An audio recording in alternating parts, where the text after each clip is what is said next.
আসসালামু আলাইকুম। আজকে আমি রান্না করব ৬ কেজি ওজনের নদীর একদম টাটকা তাজা পাঙ্গাস মাছ। আমি দুটি সাধারণ মশলা দিয়ে অসাধারণভাবে আজকে এই মাছ রান্না করব। তো চলুন শুরু করি। প্রথমেই ফ্রাই প্যানের মধ্যে আমি কয়েকটা এলাচ, লং আর দারচিনি একটু ভেজে তার মধ্যে আমি রাঁধুনি দিয়ে হালকা ভেজে তুলে রাখবো। এই মশলাটা আমার রান্নার শেষে কাজে লাগবে।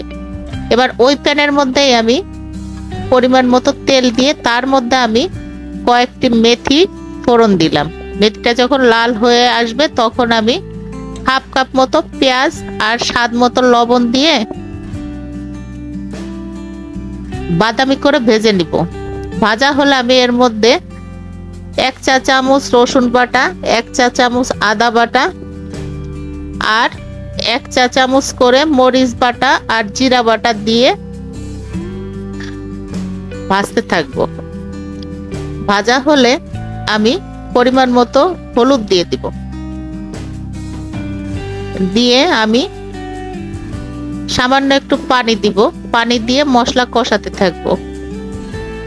ও এর মধ্যে আমি আরো 1 চা চামচ ধনিয়ার গুঁড়াও অ্যাড করব। এবার আমি মশলা কষাতে থাকবো। কষাতে কষাতে যখন তেল উপরে উঠে আসবে তখন আমি মাছগুলো দিয়ে দিব। আমি ওই মাছের থেকে কিছু মাছ নিয়ে রান্না করতেছি।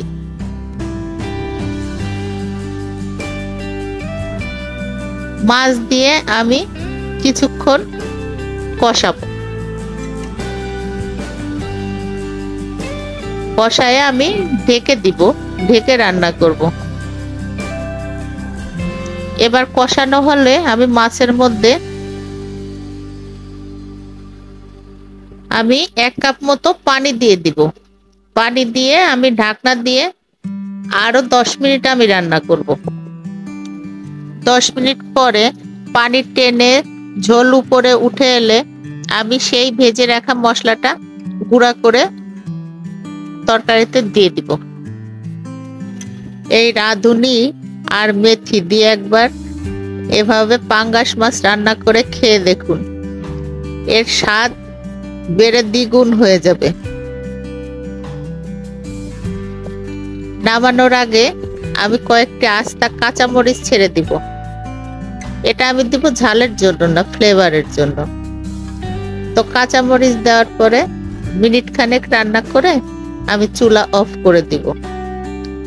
তো হয়ে গেল পাঙ্গাস মাছের ভুনা। এভাবে একবার রান্না করে খেয়ে দেখুন কেমন মজা। ধন্যবাদ সকলকে সাথে থাকার জন্য। আল্লাহ হাফেজ।